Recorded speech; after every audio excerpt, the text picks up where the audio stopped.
que la negación o la subestimación de lo que es el coronavirus siempre puede llevarnos a puertos muy inseguros y puede ser realmente muy peligroso. Ningún número de fallecidos es aceptable, pero cuando estos nombres propios empiezan a tocar nuestras familias es donde se puede dar realmente un problema. Esto es lo que no tenemos que permitir que ocurra. Quería hacer una referencia a algunas de las compras que hemos tenido a lo largo de la semana y lo que hemos recepcionado a través de la Organización Panamericana de la Salud. Hemos hecho una compra de equipos de protección individual por $1.130.000 aproximadamente. A esto se ha sumado también una donación de la Organización Mundial de la Salud y del Canadá, vehiculizados también por la Organización Panamericana de la Salud. Estamos hablando aquí de mascarillas de ambos tipos, estamos hablando de batas quirúrgicas, de protectores faciales y estas lentes de protección también que se utilizan para toda la protección individual del personal de salud. En la semana también, o en las últimas semanas, hemos hecho compras mayormente de mascarillas dentro de la tienda virtual de la Dirección Nacional de Contrataciones Públicas. A la fecha se han comprado 3.125.000 mascarillas y hemos hecho un pedido adicional por 2 millones de mascarillas. Esperamos que más empresas se sumen a la tienda virtual y también que haya más ítems disponibles. Por el momento solamente las mascarillas están listas para la compra. También quiero hacer referencia a varias compras que se han hecho con recursos ordinarios del Ministerio de Salud Pública por fuera de los fondos de la ley de emergencia. Eso ha acumulado más o menos $3.600.000. Incluye equipos de protección individual, equipos biomédicos e incluso la contratación inicial de recursos humanos para la contingencia. Por fuera de este monto también recientemente ha culminado una licitación pública nacional, la número 45. Ayer justamente estuvimos repartiendo ya 60 máquinas de alto flujo, que son unos dispositivos que permiten que los pacientes sean tratados y que se impida en muchas ocasiones el que pasen a ser intubados y que pasen a depender de una máquina, de un respirador. Hemos entregado también 6 ecógrafos. Está pendiente la entrega de 30 respiradores, de 10 máquinas de rayos y hoy también estaremos distribuyendo 200 bombas de infusión neonatal. Es un artículo también muy importante que es siempre muy requerido en las distintas terapias del país.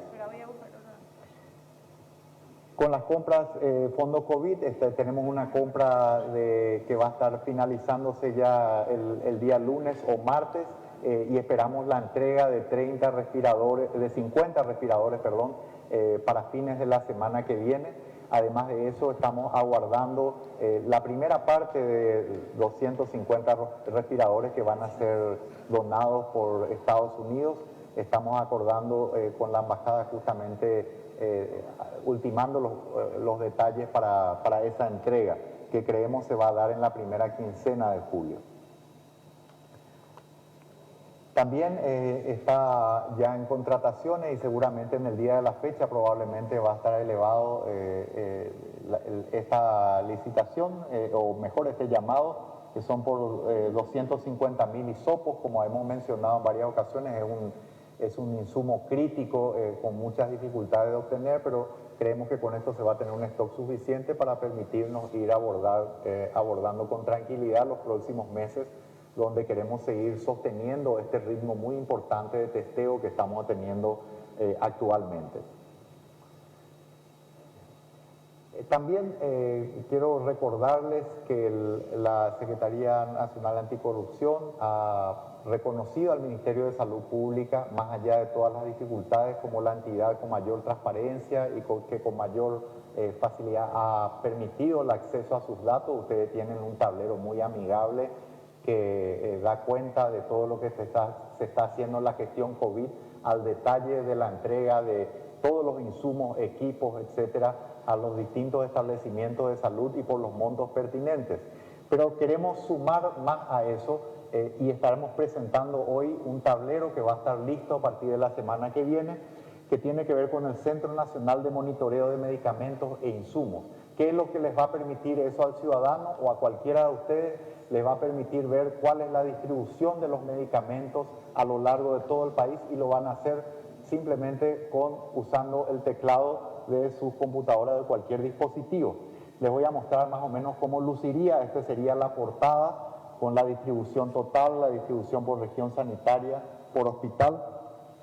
Van a poder ver, por ejemplo, la distribución total a la fecha por un ranking de cuáles son los establecimientos de salud o regiones donde se están distribuyendo estos medicamentos, las proporciones entre hospitales especializados y las regiones sanitarias. Pueden ver también la distribución de acuerdo a medicamentos o insumos por establecimiento específicamente. Aquí damos como ejemplo el INERAM, y pueden ver cada uno de los porcentajes, los montos de cada uno de los insumos y medicamentos que ahí se están dando.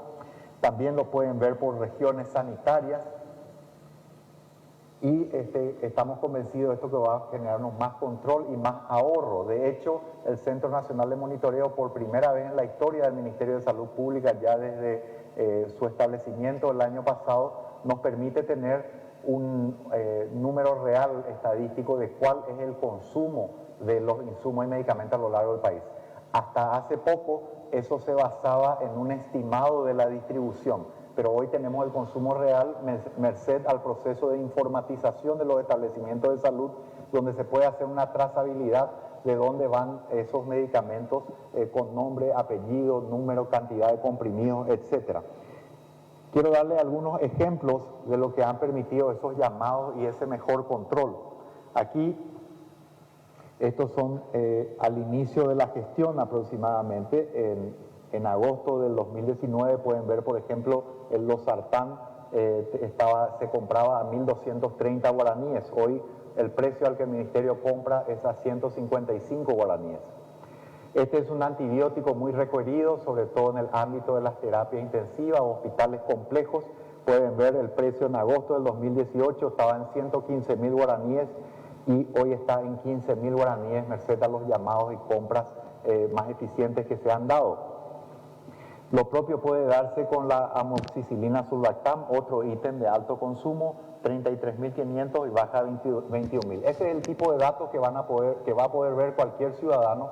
Pero además quiero señalarles, a veces las diferencias son modestas, pero recuerden que el ministerio compra esto a nivel de millones y millones de comprimidos. Entonces realmente estos son ahorros muy significativos que se vienen dando en el último año y medio, y sobre todo porque en este momento, con la trazabilidad que nos permite el Centro Nacional de Medicamentos, que tiene que todavía ir puliéndose más, acoplado con el Sistema de Información Digital en Salud, que es el GIS, a lo largo de todo el país, y que pretendemos ir aumentando en los establecimientos.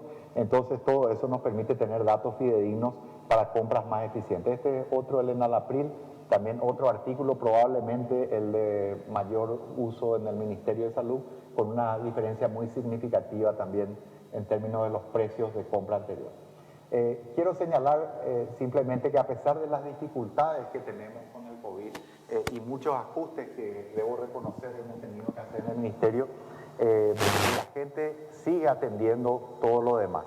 Esta es una fotografía del día de ayer del centro de Nanagua, el Centro de Salud de Nanagua, un hospital que hasta hace poco, un establecimiento de salud que hace muy poco, recientemente, ha retomado su capacidad de que se realicen partos allí.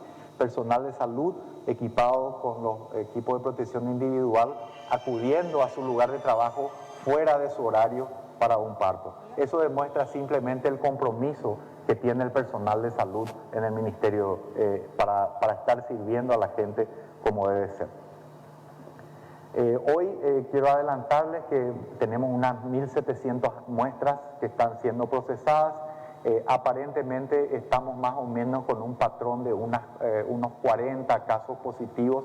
Esto obviamente todavía va a tomar todo el curso de la mañana para ir verificando los datos, pero en principio estaríamos más o menos en ese patrón que hemos visto en las últimas 48 horas, más o menos, de ese promedio, ¿verdad?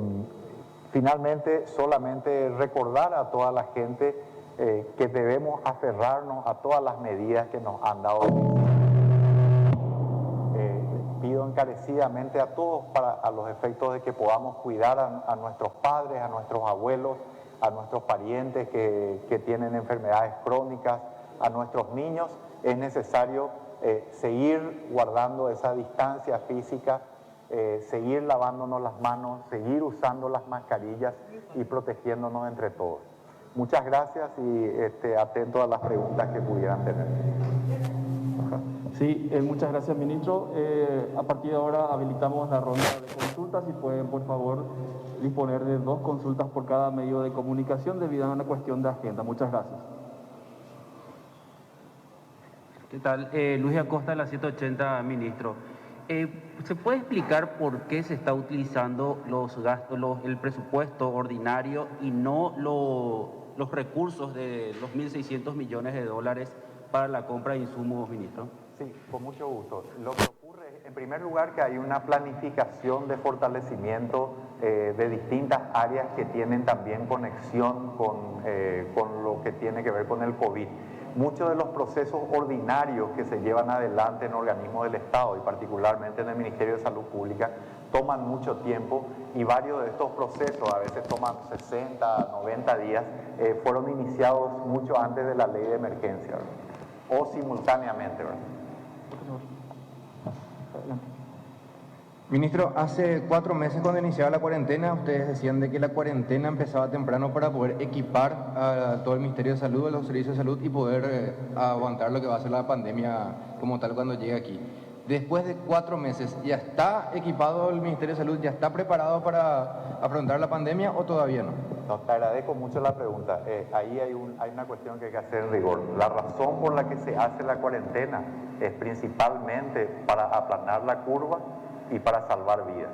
Un elemento secundario de ese proceso es también la preparación del sistema de salud. O sea, es un componente secundario importante, pero no el principal. En ese sentido, yendo a tu pregunta otra vez, nosotros estamos aproximadamente a un 40-45% de las metas estimadas. Esas metas también han sido reajustadas por lo que les venía mencionando en algunas de nuestras reuniones y que tienen que ver con el hecho, primero, que el panorama epidemiológico mejoró mucho, entonces no tuvimos la premura de comprar mal y forzados por un mercado distorsionado. Un ejemplo de lo que les puedo dar con mucho respeto a muchos proveedores es que todos los respiradores que estamos comprando y recibiendo son respiradores de alta gama, digamos, de nivel muy alto y a un costo, si bien un poco más alto de lo que era el mercado COVID, está un poco por debajo de lo que era marzo o abril cuando había mucha demanda. Pero sí, nos hubiera gustado estar mucho mejor todavía, pero hay algunas cuestiones que dependen del mercado y también ciertamente de algunas dificultades que hemos tenido para reorganizar nuestro equipo administrativo y también los procesos de cancelación de varios llamados que hemos tenido. Y por otro lado, ministro, anunciaron la construcción de unos nuevos pabellones en diferentes ciudades. ¿Esto se va a hacer con dinero del Ministerio de Salud, con dinero del Fondo de Emergencia, MOPC? ¿De dónde va a venir? Sí, estamos trabajando con el Ministerio de Obras Públicas para encontrar el mecanismo más efectivo que haya, ¿verdad? Y sobre todo también el que sea más ágil. Puede que se dé una mezcla de todos esos recursos que mencionaste. Ministro, si se plantea en esta fase los fines de semana de hacer fase 0 o fase 1 o cerrar los fines de semana teniendo en cuenta los datos, los números sin nexo. Sí, hemos tenido esa consideración acá en una discusión interna dentro del Ministerio. Tengo que ser franco con ustedes, tenemos opiniones dispares acá dentro del equipo mismo porque se baraja muchas veces la eficiencia real de estas medidas, el impacto secundario. Entonces, por el momento todavía no estamos nosotros seguros de esa afirmación. Estamos explorando otras medidas y monitoreando muy de cerca los indicadores, pero por el momento no está contemplado. Sí, esta mañana los enfermos renales se van a manifestar frente al Instituto de Nefrología, ministro. ¿Qué respuesta se le da a este sector, los enfermos oncológicos y bueno, y otros sectores, ¿verdad? Otros enfermos. El problema de las personas que mencionaste del sector de los hemodializados tiene que ver con un medicamento en particular que el Ministerio posee, pero en virtud de esta complicación que se dio con los procesos de cuarentena, de suspensión temporal, se complicó la provisión de un medicamento que se llama heparina. Eso se ha solucionado, entonces seguramente le vamos a transmitir eso hoy para tranquilidad de todos los pacientes y los familiares de los hemodializados. Buenos días, ministro. Buen día. ¿Qué tan preparado está el sistema de salud en lo que refiere a terapia, teniendo en cuenta esta situación de esta joven de 18 años que es de Ciudad del Este, tuvo que ser remitida hasta el INERAM para poder recibir una asistencia? Bueno, muchas gracias. Evidentemente, siempre, como hemos visto en todos los países del mundo, algunos con sistemas de salud más robustos que el nuestro, que tienen una capacidad de multiplicar sus equipos, su infraestructura, nadie dio abasto. Ahora, en este país, en este momento, ningún paciente fallecido por COVID le ha faltado cama de terapia, y es más, ningún paciente con COVID no ha tenido acceso a una cama de terapia si fuera necesario. En este momento tenemos una ocupación de las camas de terapia del 39% de aquellas que fueron asignadas. Dentro del sistema de salud, por distintas razones, a veces un paciente tiene que ser trasladado de una zona a otra. Una complejidad, por ejemplo, se puede dar que la necesidad de un aparato de diálisis en una terapia que no lo tenga, entonces puede hacer que vaya hasta la capital, como sucedió en el caso de esta joven. En el caso de esta joven también era un caso sumamente complicado y se requirió y se entendió que lo mejor era que fuera al hospital de referencia para el efecto. Entonces, en menos de 12, 14 horas esa paciente estuvo ya aquí en Asunción. Ministro, habla de esta ocupación de camas y de también los insumos que se están comprando, que se está abasteciendo de alguna u otra manera. En el interior del país, ¿qué tan preparados estamos para esta posibilidad de que se vayan sumando los casos positivos? Sí, bueno, los equipos de protección individual en este momento estamos bien. Tanto es así que incluso estamos regulando un poco la compra porque queremos comprar lo más ventajosamente posible para el Estado, manteniendo un stock suficiente. Puede darse que haya problemas de distribución, así que nosotros estamos abiertos, como lo digo siempre, a que nos hagan denuncias específicas si hay algún problema en alguna zona particular del interior, ¿verdad? Pero los equipos de protección individual los tenemos, así que vamos a hacer frente con ellos en toda la zona del país.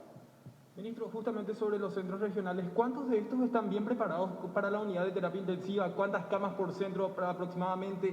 ¿Cuántas personas iban buscando terapia intensiva en los centros regionales antes del COVID?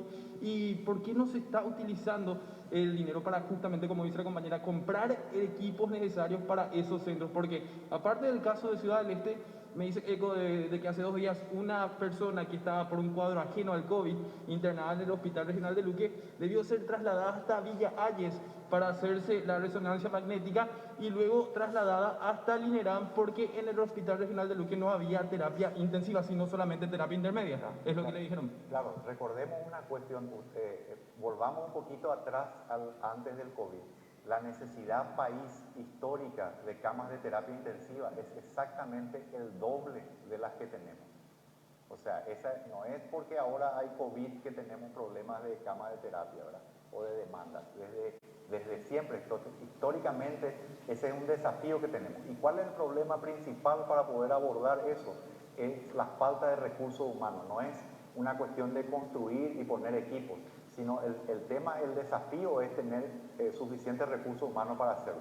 Pero les voy a dar unos datos estadísticos que ilustran eso, ¿verdad? La fuerza nominal de camas de terapia, cuando estábamos accediendo a ellas, era más o menos de unas 280, 287 cuando asumimos la administración.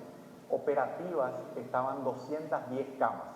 Hoy tenemos 423 camas. Estoy hablando solamente del Ministerio de Salud Pública, ¿verdad?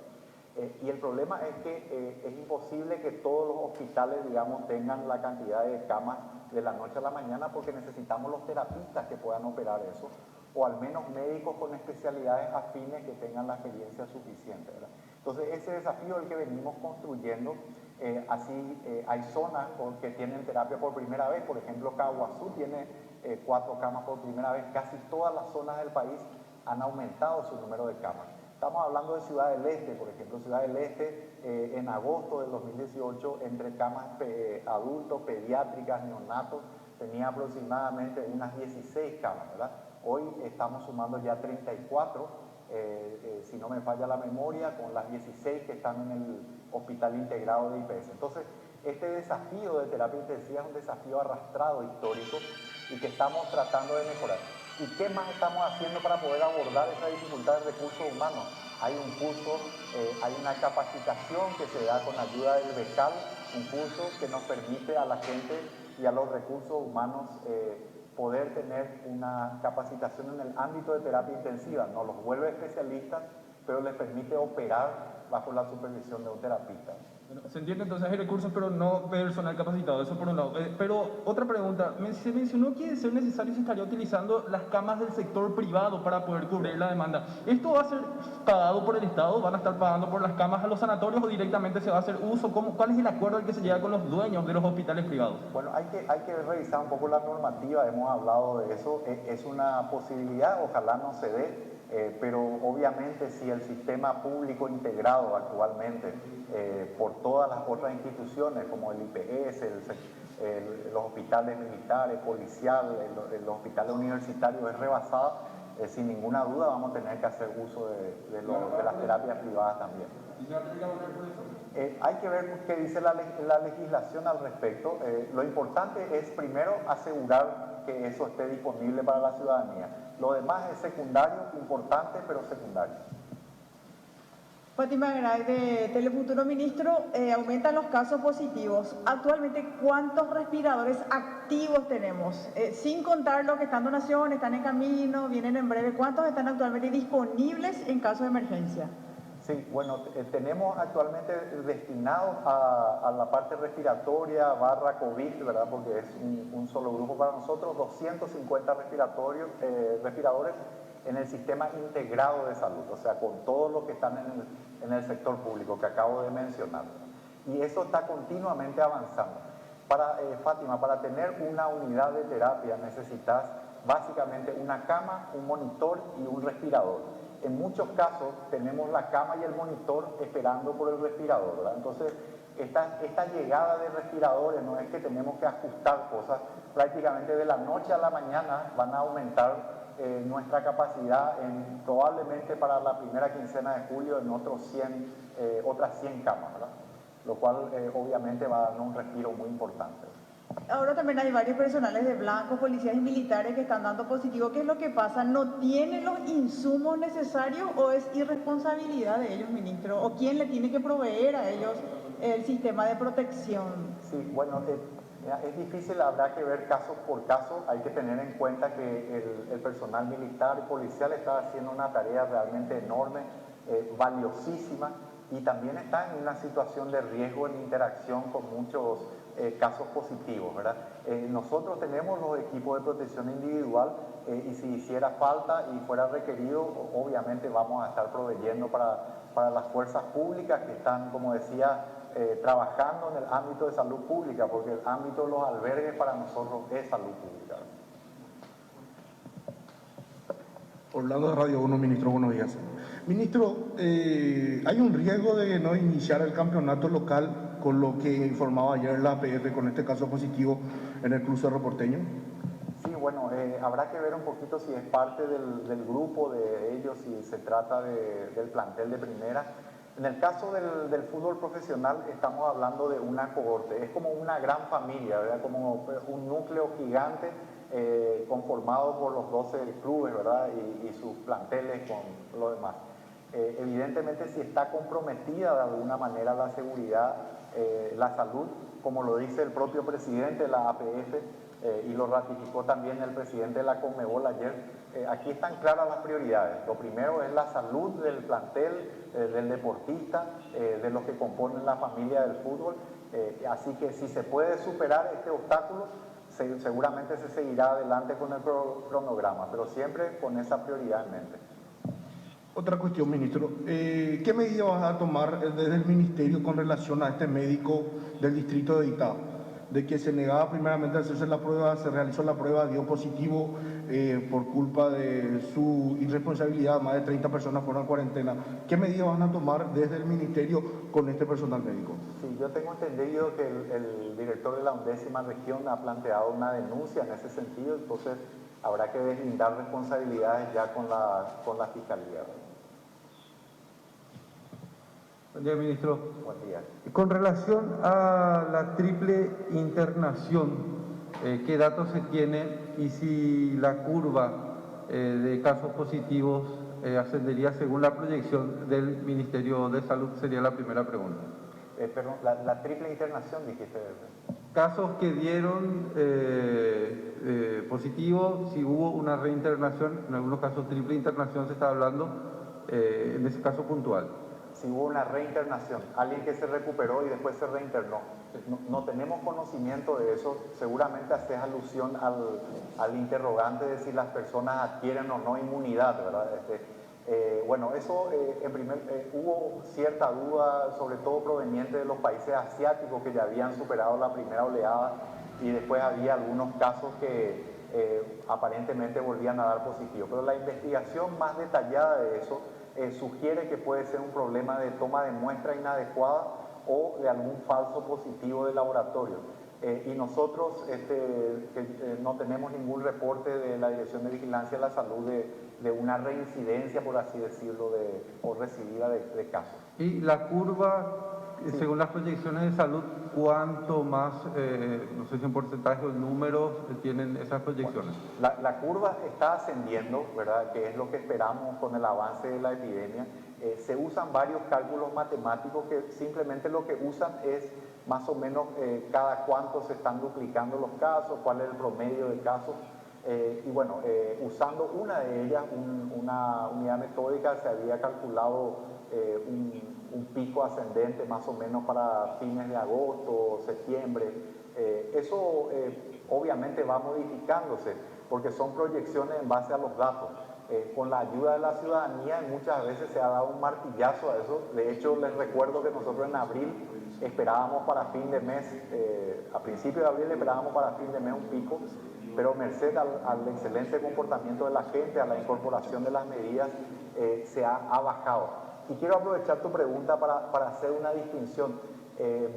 Se ha socializado de alguna manera esta curva de un cálculo que muestra un número de fallecidos el 1 de octubre, más o menos unas 270 muertes, que es un cálculo realmente matemático si es que las cosas continúan.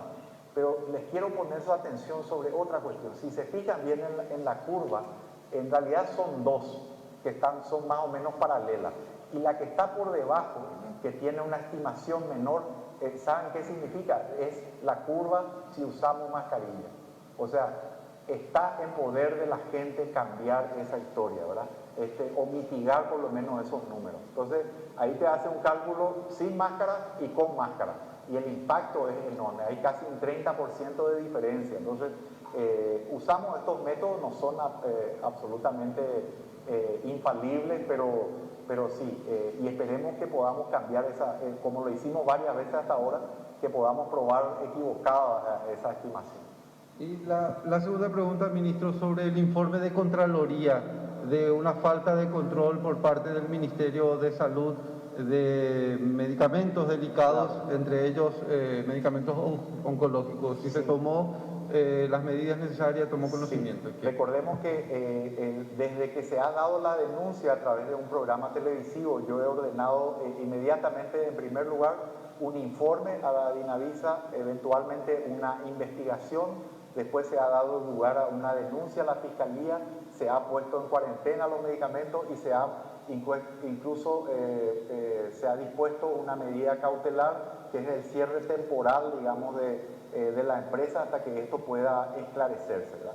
Recordemos también que Vinavisa no es un órgano de investigación y lo que se está investigando aquí es la supuesta comisión de un hecho, de un delito en el cual estamos hablando de un documento apócrifo, un documento falso. O sea, entonces hay cuestiones que escapan un poco a los alcances de Vinavisa, entendiendo además y reconociendo que también nuestra entidad reguladora en ese aspecto también tiene ciertas debilidades que son históricas y que van mejorando a lo largo del tiempo.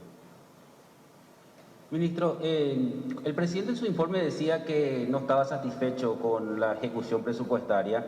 ¿Quién es responsable? ¿Mazzoleni, el equipo de Mazzoleni? ¿Por dónde pasa esa responsabilidad? Porque a medida que pasa el tiempo la gente se mete en la cabeza de que peupa la plata, o sea, se coma toda la plata. ¿Qué responde a eso? Bueno, en primer lugar, yo tampoco estoy satisfecho con esa ejecución. Ahora, hay una serie de razones que motivan eso. Y además, entonces no se puede hablar de un acto de corrupción, de uso indebido de esos fondos porque simplemente aún no se han usado. Les quiero dar algunas cuestiones que pueden ilustrar el problema. Cuando uno tiene que reorganizar un equipo administrativo en un ámbito donde hay un escrutinio enorme de absolutamente todos los organismos contralores del Estado, de todos los medios de prensa, y estamos en una situación donde es difícil poder deslindar responsabilidades rápidamente, entonces en ese escenario también hay mucha dificultad de funcionar, cuesta mucho rearmar un equipo. El Ministerio de Salud ha tomado la iniciativa de cancelar varios de los llamados que tenía Oro, por distintas razones, desde algunas faltas administrativas, desde algunas cuestiones que creímos no era prudente intentar salvar esos procesos, porque teníamos que comprar más convenientemente, algunos precios ya no eran convenientes, algunos precios de abril, hoy no nos conviene comprar una mascarilla a 3.500, es un precio altísimo hoy. Y así sucesivamente. Tuvimos que cancelar llamados por casi $100 millones, más incluso. Entonces, muchas de las compras que ya hicimos todavía no se asientan porque el proceso tienen que entregar, después tenés que pagar y después recién se ve en la ejecución. Entonces, pero en resumidas cuentas, claramente yo lamento mucho la situación que se dio y tampoco estoy satisfecho con esa ejecución, obviamente. Pero se han comprado muchas cosas y se han hecho muchas cosas desde antes de la ley de emergencia que nos ha permitido prepararnos para esto, ¿verdad? Ministro, sobre la vacuna, ¿qué información tiene usted de los avances de otros países? ¿Cuáles son el trato que van manejando con los que van encabezando esas investigaciones? ¿Y cómo se podría llegar a un acuerdo para poder recibir la dosis en caso de tener alguna vacuna ya? ¿Vacuna me está diciendo? La vacuna contra el COVID. Sí. Bueno, justamente nosotros hemos hecho ya conversaciones preliminares con algunas empresas que están relacionadas con el ámbito de distribución eventual de las vacunas. También hemos participado de reuniones de una iniciativa para el acceso equitativo de todos los países a la vacuna. O sea que tenemos ya iniciadas conversaciones preliminares con empresas que están asociadas a algunos de los proyectos de vacuna más avanzados. Ministro, hay una corriente que refuta un poco estos resultados COVID entre los muertos, porque todos tienen enfermedades de base. ¿Cómo determinamos que mueren por COVID o con COVID? Para que la ciudadanía no siga poniendo en duda esta situación. Claro, mira, muchas veces no es tan fácil, pero aprovecho para decir que hay, sobre todo para el personal médico, disculpa por uso tu pregunta, aprovechar para el personal médico que la OPS tiene una aplicación que puede permitir justamente ese discernimiento. No siempre es tan fácil, pero voy a darte dos ejemplos muy concretos. Recientemente tuvimos un fallecido, una persona que tuvo un accidente vial, digamos, en motocicleta.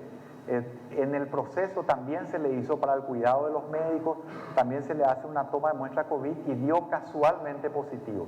En ese caso, el traumatismo de cráneo que surgió del accidente automovilístico, o mejor motociclístico, ese accidente no se puede atribuir al COVID la causa de muerte. Y esa persona, de hecho, ha fallecido lamentablemente y no fue incluida en la lista de fallecidos. Bueno, 8 de la mañana, 42 minutos, una conferencia de prensa que arrancaba 8:05 de la mañana más o menos. Llevamos más de media hora de conferencia de prensa.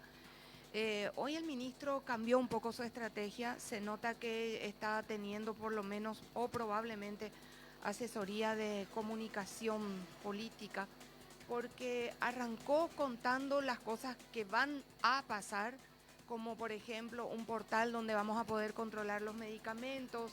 Empezó contando las cosas que van a ocurrir, que hay 50 respiradores que se van a comprar, que hay 250 respiradores de Estados Unidos que van a venir. Esto estamos escuchando hace casi 2 meses. Que se van a comprar nuevamente 250.000 hisopos para que haya un insumo crítico, que va a haber un Centro Nacional de Monitoreo de Medicamentos e Insumos, que es fantástica la idea, ¿verdad? Yo más que lo que va a pasar, de verdad pensé que hoy íbamos a hablar de si se triplicaron las internaciones por COVID, si el aumento de muertos les está preocupando, si tenemos un aumento de gente en terapia intensiva, si ellos ya hicieron una proyección de cómo se va a disparar al ritmo que estamos llevando, cómo se va a disparar dentro de 15 días, si la fase 4 se va a posponer o si hasta este momento se mantiene. De verdad hay un montón de preguntas que me hubiera gustado hacer, pero quiero agarrar un punto de los que le escuché decir, que cuando nos llamaron al aislamiento general preventivo fue para evitar que tuviéramos un pico de muertes, es lo que dijo él. Si con las cifras que teníamos al 10 de marzo nos llamaron a un aislamiento preventivo para que no haya más muertes, con las cifras que hoy tenemos, que son otras absolutamente distintas, en aquel momento habían 2 confirmados, hoy probablemente solamente hoy vamos a tener 40 confirmados. Si con 2 casos, el 10 o el 11 de marzo, nos fuimos a un aislamiento general preventivo y él dice que es para que no se muriera la gente, hoy que tenemos 40, que probablemente solamente hoy van a contar el resultado de 40 nuevos positivos, si el fin primario de este aislamiento fue evitar las muertes, con esa misma premisa que se tuvo el 11 o el 10 y el 11 de marzo, deberíamos entrar urgentemente en una cuarentena absoluta. ¿Por qué hago, y no es que yo esté de acuerdo con eso, lo que estoy es tomando lo que él acaba de decirnos, porque él dice, hicimos eso para no tener un pico de muertes. ¿Y él qué dice? Fue un elemento secundario equipar hospitales y todo eso. Y admite que estamos a un 45% de equipamiento de los hospitales. Tengo la sospecha, y me disculpan, de que decir que fue secundario el equipamiento de hospitales y que lo primario fue que no hubiera tantas muertes, permítanme poner en duda, porque en aquel momento teníamos 2 personas COVID positivas y por ejemplo hoy se va a dar a conocer que solamente hoy 40 COVID positivos. Entonces en aquel momento el principal argumento era: necesitábamos equipar hospitales, necesitábamos prepararnos para la pandemia, necesitábamos proteger a nuestro personal de salud, necesitábamos proteger la primera línea. Yo creo personalmente que minimizar eso y que no se ha cumplido con lo que se prometió es permanecer en la misma línea que acaba de tener Mario Audo Benítez, que como decía Pablito, lo más importante no es lo que decía, sino lo que no decía. ¿Y qué más agregó el doctor Mazzoleni? Yo tampoco estoy satisfecho, dice, a la polla, pero digo yo, háceme acordar, por favor. Yo tampoco estoy satisfecho con esa ejecución. Ahora, hay una serie de razones que motivan eso. Y además, entonces no se puede hablar de un acto de corrupción, de uso indebido de esos fondos porque simplemente aún no se han usado. Les quiero dar algunas cuestiones que pueden ilustrar el problema.